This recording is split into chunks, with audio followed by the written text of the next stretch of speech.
This is where the stuff came from the movie. How come Footloose? Okay.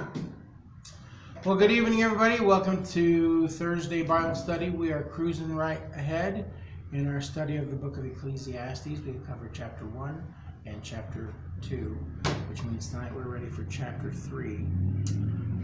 We won't read it just yet, but I'll start by saying that the first few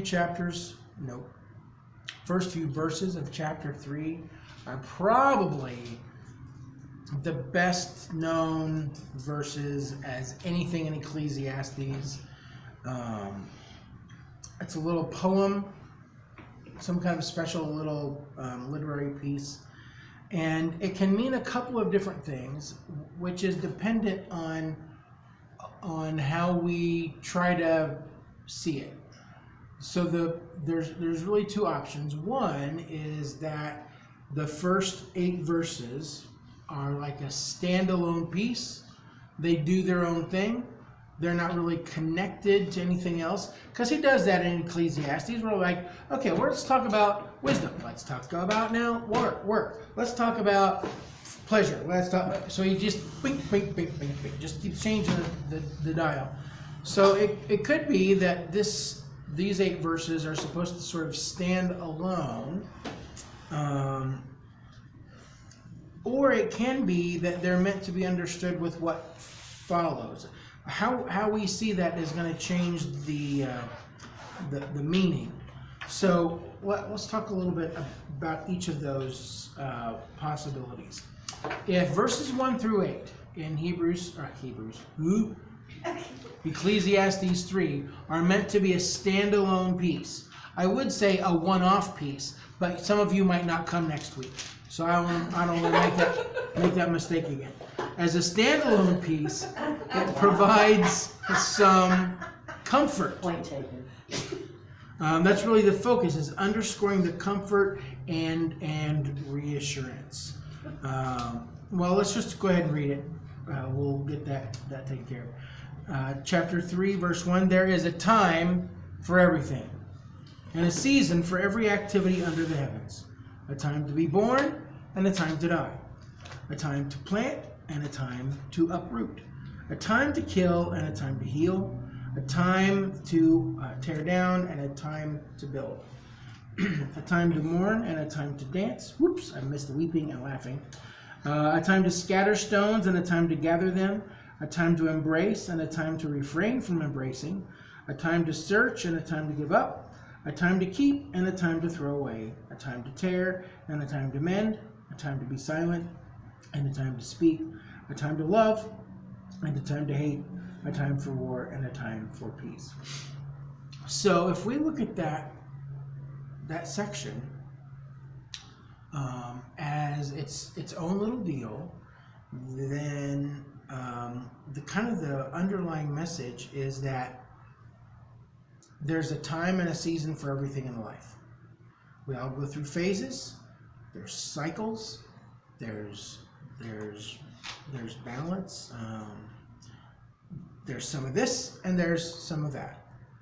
And if there weren't some of this, how could we ever get through a lot of that? We have to have some of this to be able to get through it. If the passage is supposed to be understood as going along with the next section, then the focus isn't on the fact that there's balance in the universe, that there's balance in our world. Healing, killing, embracing, not embracing, planting, uprooting. If it's not about balance, then it really is about God. The focus is really on Him. Then human timing isn't the focus. It's not really the issue. What's really the issue is how we respond to what God does. If we look at it as being connected up with verses 9 through 15, which we'll read in a little bit, then it really, the nature changes a little bit. And it's not about, hey everybody, there's good times and bad times, we just got to get through it, and there's balance. if part of what follows, then it really is all about God's in charge. He's the one who dictates the times and seasons. And so what we have to do is figure out how we're going to respond to what God does. He controls everything. We don't. God sets things in motion. So how do we respond to what comes at us? Okay? So we're going to talk about both of those possibilities a little bit. I'm not sure which one I think is probably the more likely one, because there's some good truth. There's important lessons for us in either way. So let's go through a little bit of this first part of chapter 3. The times and seasons point to the fact that God is in control.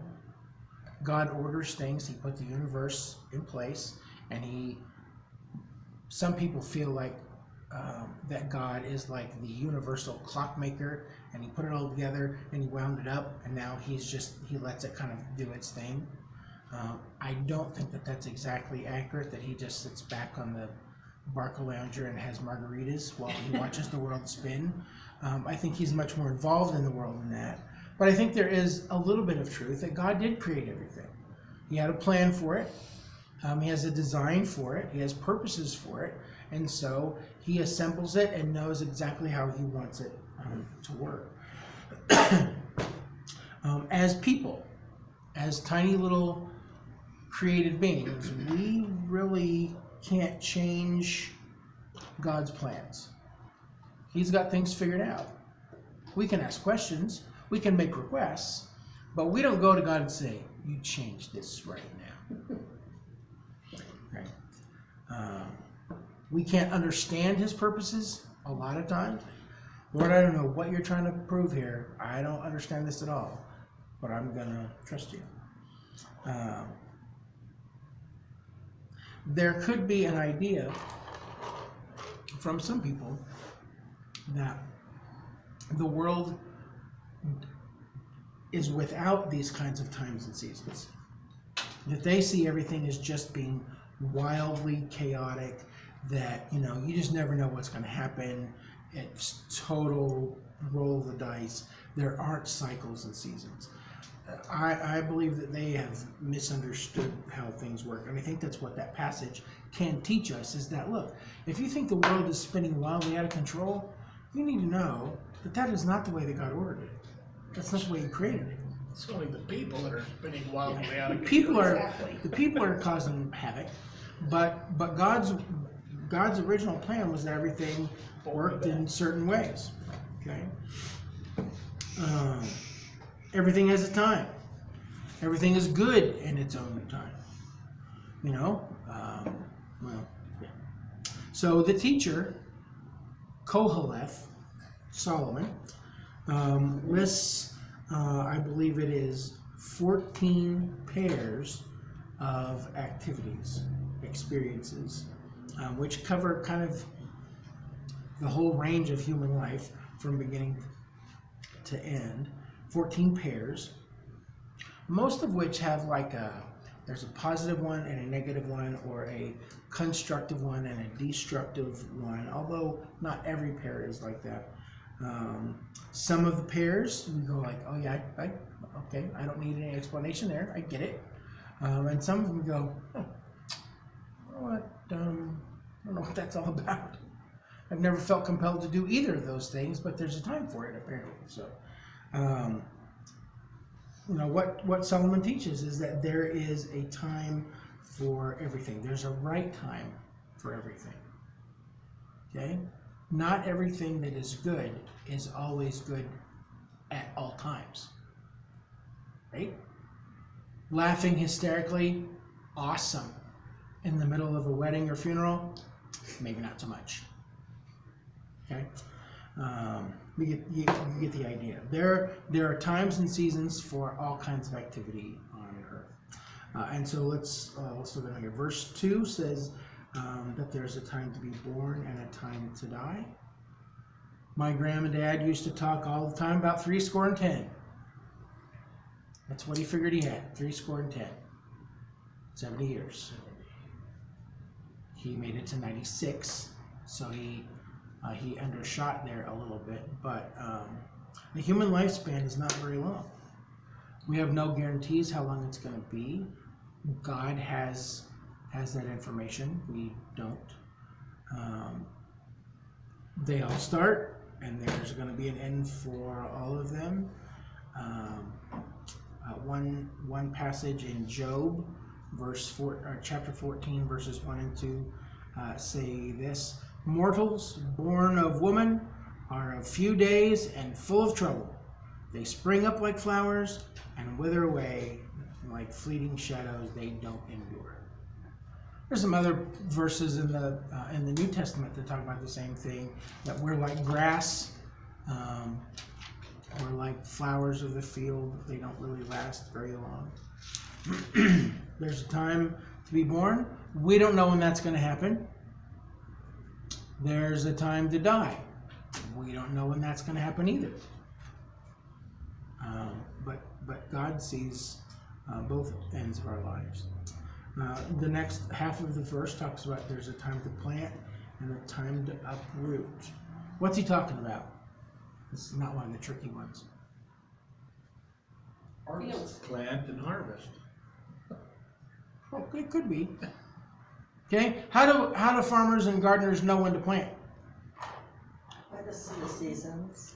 By the seasons, by the sun, by the farmer's almanac.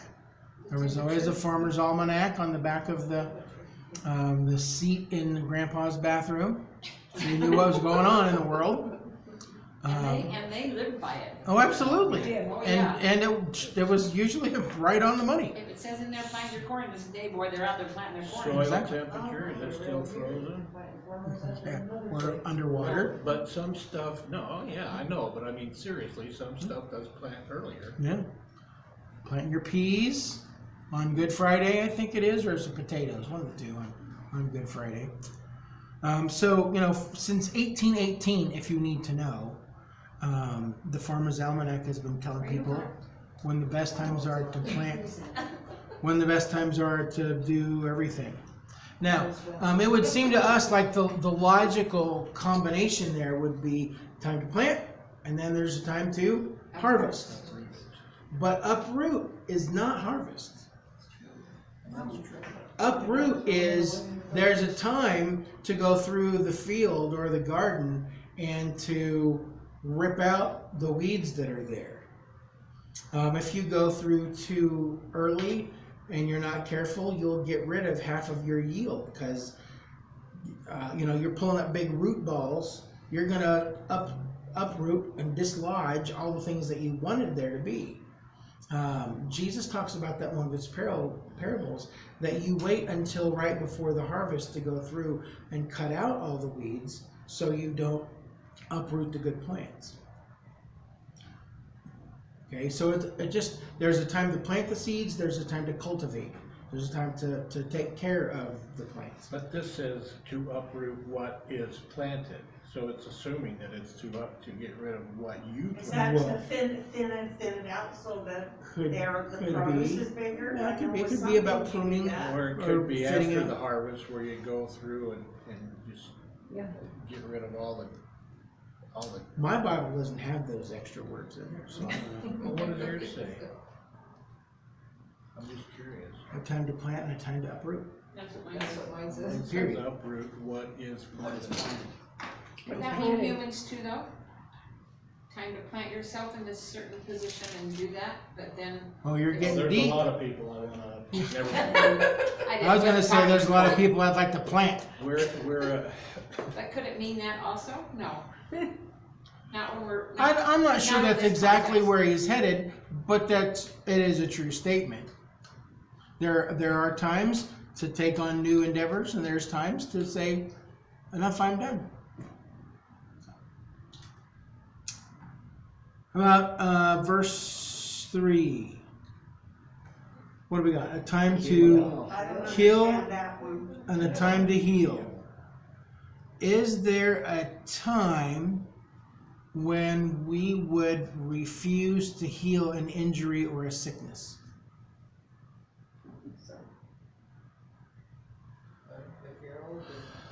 Cancer. Yeah, You know, this isn't worth going kill the through. cancer and It heal is. from it. If you have been battling for So- years, months, whatever, and you've got no fight left, sometimes the answer is I'm just gonna. Done. I'm done, I'm there. But that doesn't just mean, that could mean a sore, not just a cancer, but, I mean, you know, The verbs that he uses there, kill and heal, mean to slay or murder, and the other one is to heal or make healthy. Mm. There is, I believe that that because God is just, because he is righteous, and because sin is unrighteous and unjust, that sometimes, clearly Solomon believes it too, there are times when killing is warranted, slaying an enemy. You know, we could get into a really long debate about capital punishment. Is it ever right to take another human being's life, even those who have taken the lives of others? We're not going to get anywhere depending on where you are in that deal. Probably not going to change anybody's mind one way or the other. It is in Genesis though. Well, you look through the Old Testament anyway, and you see repeatedly that God directs his people to eliminate the enemy. Well, that's so harsh, that's so cruel. Why is that God so angry? It's not that he's angry, it's that he is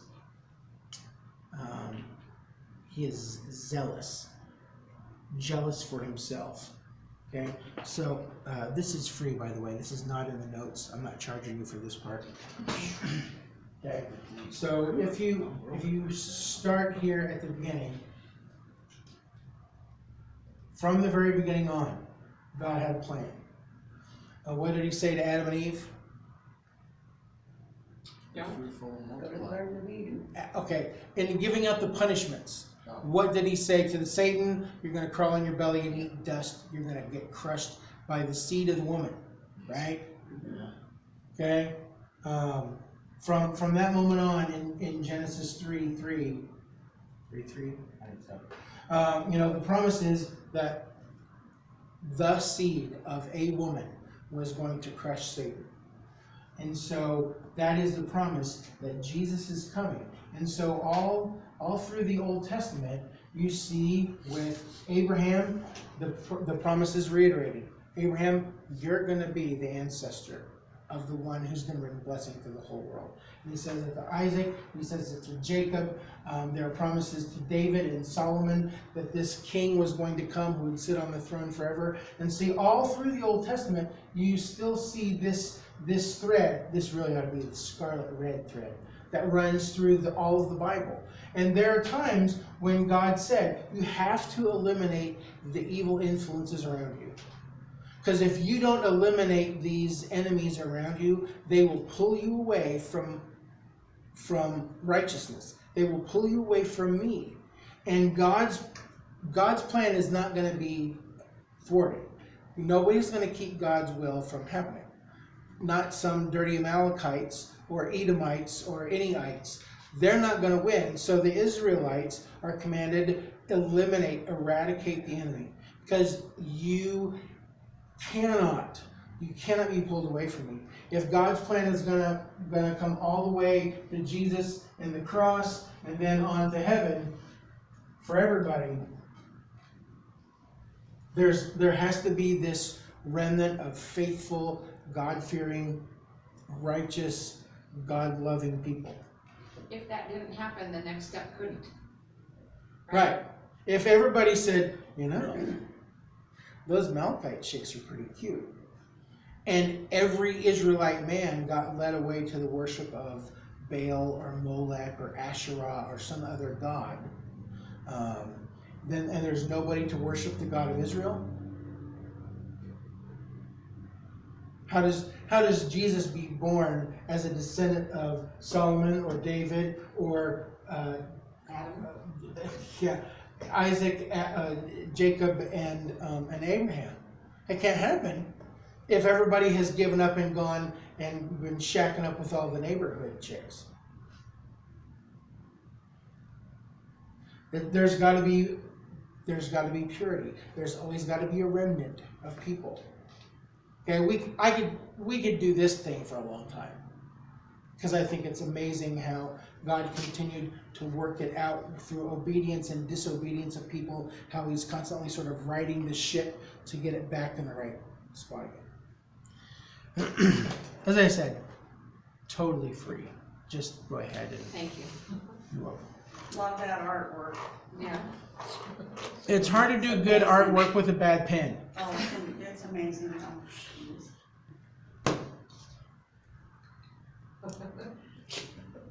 No, I'm The serious. carpenter doesn't blame his tools. It's good, it's free. I'm not a carpenter. So how about, get a little bit softer here, how about livestock? It's time to kill livestock. Oh, sure. Oh, I mean, there would be times if a lot of these things are sort of agricultural because of the people he's talking to. There is a time when you put wound protector on the cow who got hurt, and then there's times where he just goes in the freezer. Good save. Nice job. Okay, the next pair in verse 3 says that there's a right time to break things up, break things down, and a time to establish or rebuild things. How do you know when to tear things down and start all over? How bad do they get?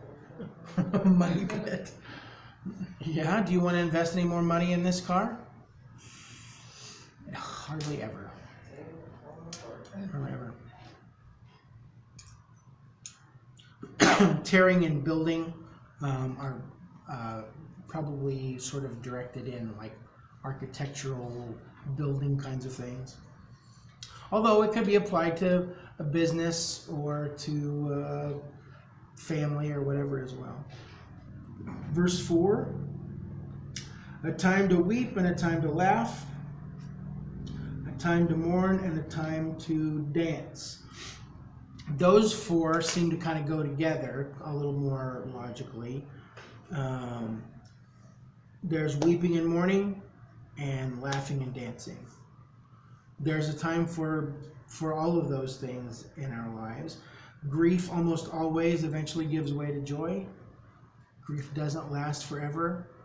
Another psalm says that joy comes in the morning. Weeping may come for a night, but joy comes in the morning. There are times when it is absolutely appropriate to be grieving and sad.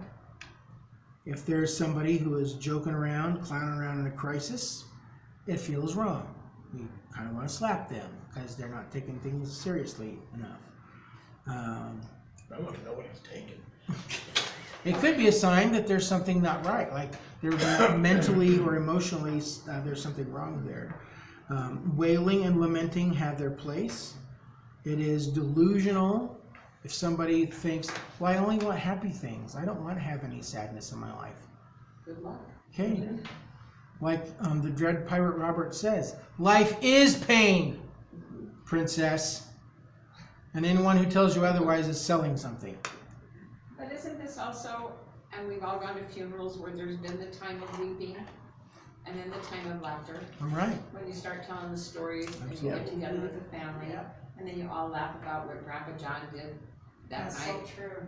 You know, We just can't expect, and I think maybe it's getting harder for subsequent generations to see it, because let's face it, life in America is really super easy. Okay, if they don't have Wi-Fi, they're like jumping off of bridges. They just can't deal with it. Like, I can't watch my movie. It's glitching, Dad. It's glitching. Yeah, so am I. You act like you've heard that before. Only weekly for the last 8 years. You know, there is difficulty in life, and I think that's one of the things that we need to make sure that our kids and grandkids understand is that there are hard times. We will survive. There are times when you feel alone. There are times when you're going to feel angry. There are times when you're going to feel like you're the butt of the joke, when there is great injustice and unfairness in the world. But life does go on, and it's going to be different, and it's going to be better. Maybe not tomorrow, but eventually. Right, Steve? Right. That's not fair. There's a time and a place for crying and for jumping around and having a great time. We have all been in both ends. We have faced bitter sorrow, and we have had absolute hilarious joy. I prefer B. Verse 5. A time for scattering stones and a time for gathering stones. A time to embrace and a time to refrain from embracing. All right. The first pair there, I don't know. That Seems seems. says throw stones. Oh yeah. Well, scatter, throw, chucking rocks at each other. Did you say scatter? Oh.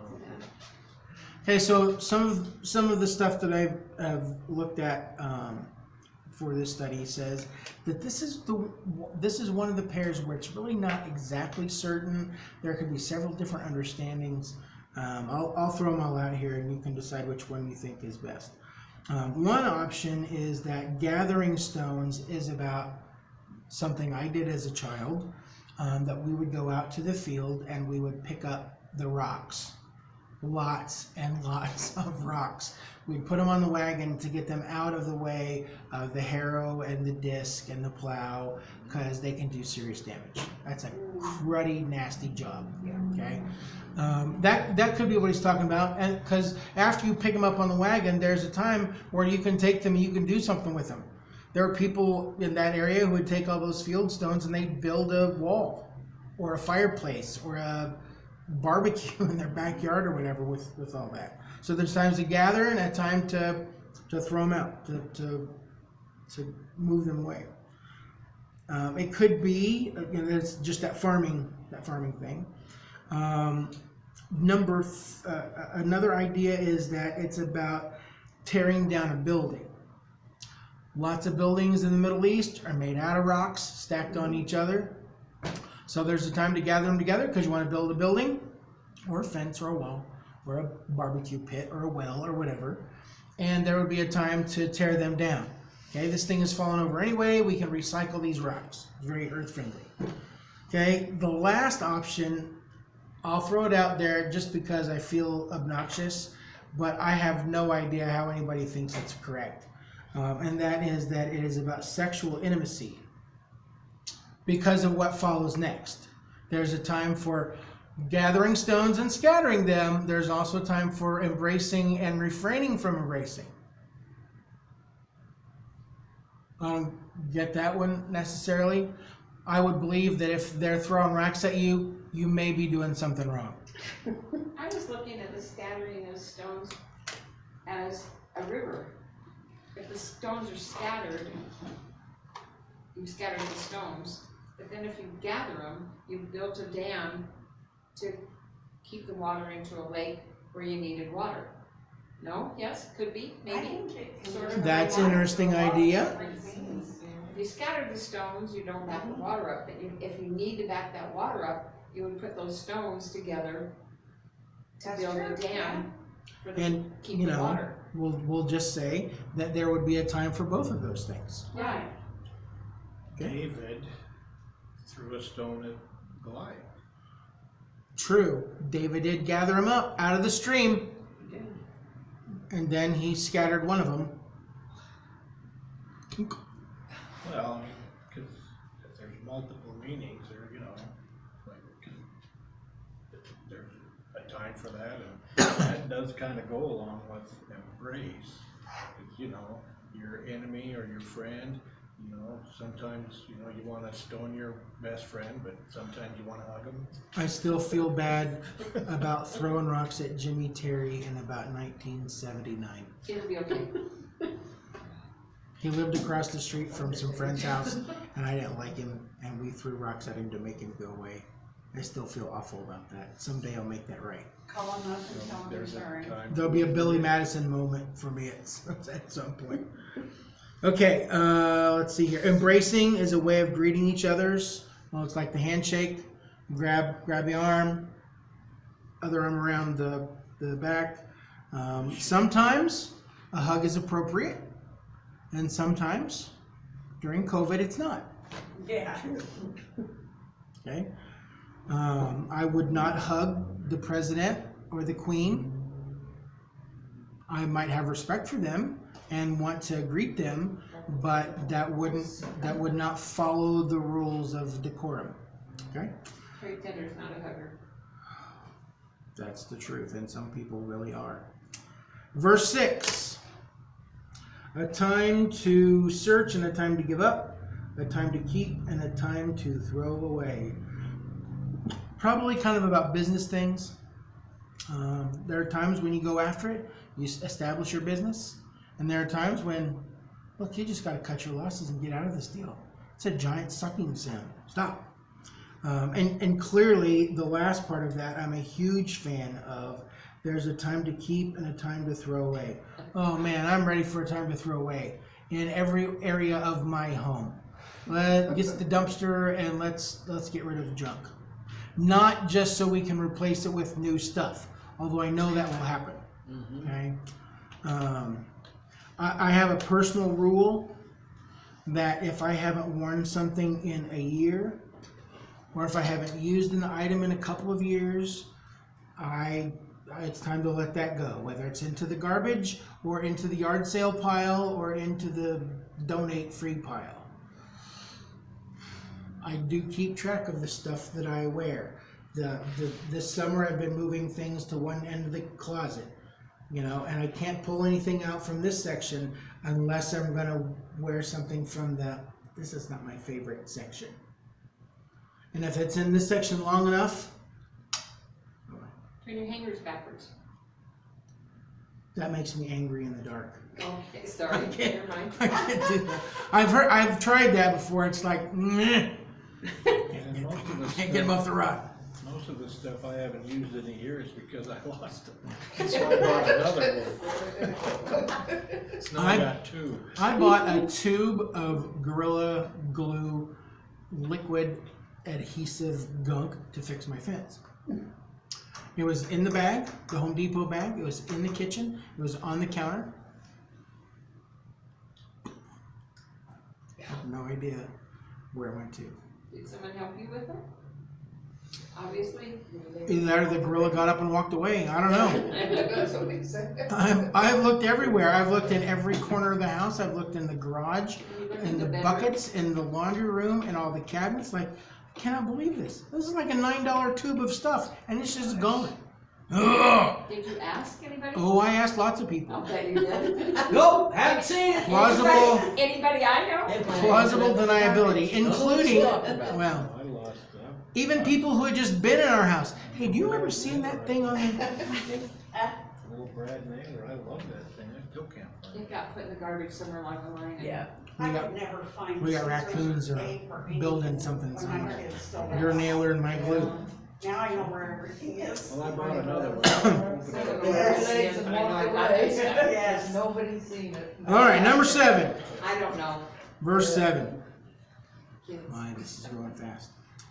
A time to tear and a time to mend, a time to... No, I missed one. No, I didn't. I got it right. And a time to be silent and a time to speak. That's the one I have trouble. When is it right to tear your clothes? Think biblically. In the old Blasphemy. Testament, yeah, Blasphemy. they would tear the clothes. Yes, wasn't it death? It's a If they wanted sign something of dead. extreme emotion like grief or disgust. Like if somebody's committing the sin of blasphemy, they would just rip their robes. One of the things that, like, you can go through the Old Testament and you can see that people like David, Joshua, Jacob, Reuben, who's one of the 12 sons of Jacob, King Hezekiah, they tore their clothes to display their grief and despair. Later on, obviously, you would mend those clothes, but they would always have the mending that would remind you of the thing that caused you the grief and despair. If you caught your robe on a rock, though, you'd want to mend it. Yes, you would. If you're getting off your camel and it gets hung up on the stirrups or something. Yeah, and it tore clear up to your hip. Yeah, you'd want to fix that. Oh, we just made that into an evening gown. I could never purposely tear something to create work for myself. No. In a great fit of despair, if that was what everybody around you did, Yes. you might. But then you can throw it away. You would mend it because it would have been so incredibly difficult to have it in the first place. I mean, there wasn't Marshalls or TJ Maxx or Ross to go pick up something. So I'm not wasting it. it's always the right time to be quiet and listen. Always the right time to shut up. Always the right time to say, you know, I'm going to hold my tongue for a minute. I'm going to listen to what they have to say.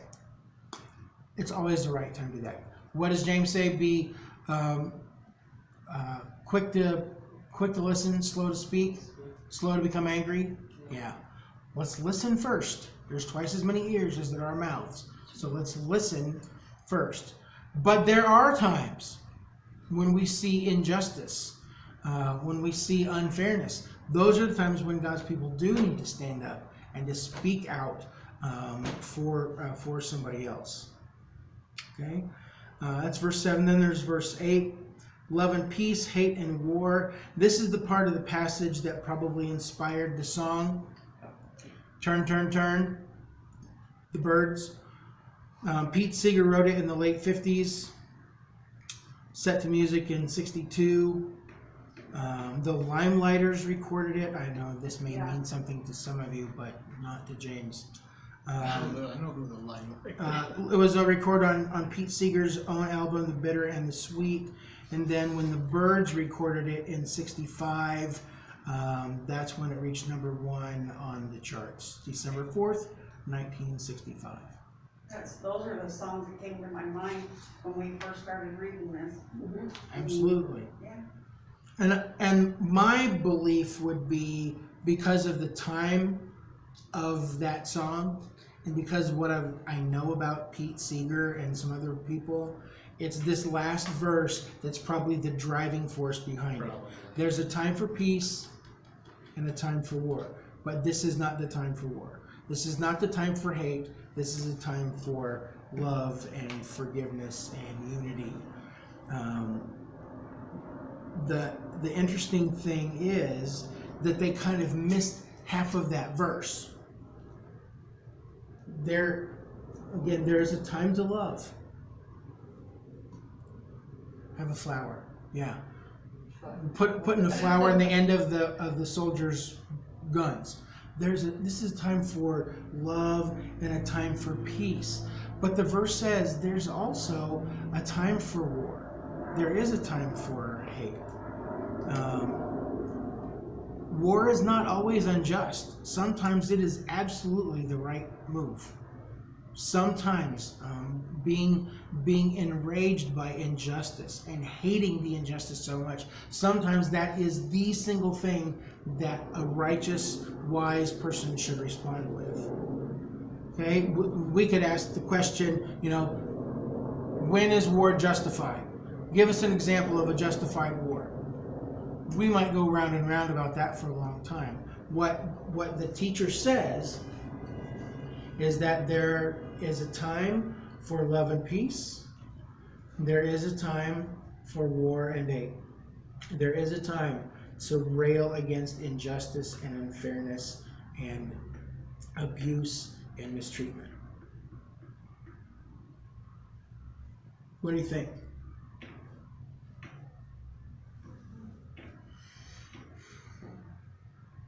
Hugs and smooches are way better, but sometimes the time for that comes to an end. Well, it's- Sad thing, I it's think really right no now, though, different it's than all along messed your up. Timeline. At some point, you have to get rid of the evil. Yes. Evil does have to be dealt with, and we should hate evil. Susan? I think that right now, it's all screwed up.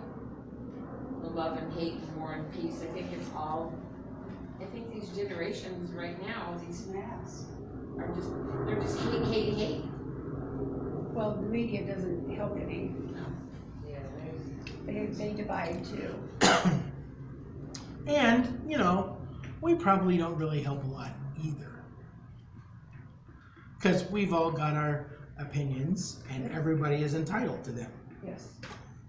Well, it used As long as we remember Listen to me. everybody's entitled to their own opinion, then we'll be to okay. be entitled to it. Yes, but some people are entitled to my opinion. Yeah, that's what I mean, that's the problem.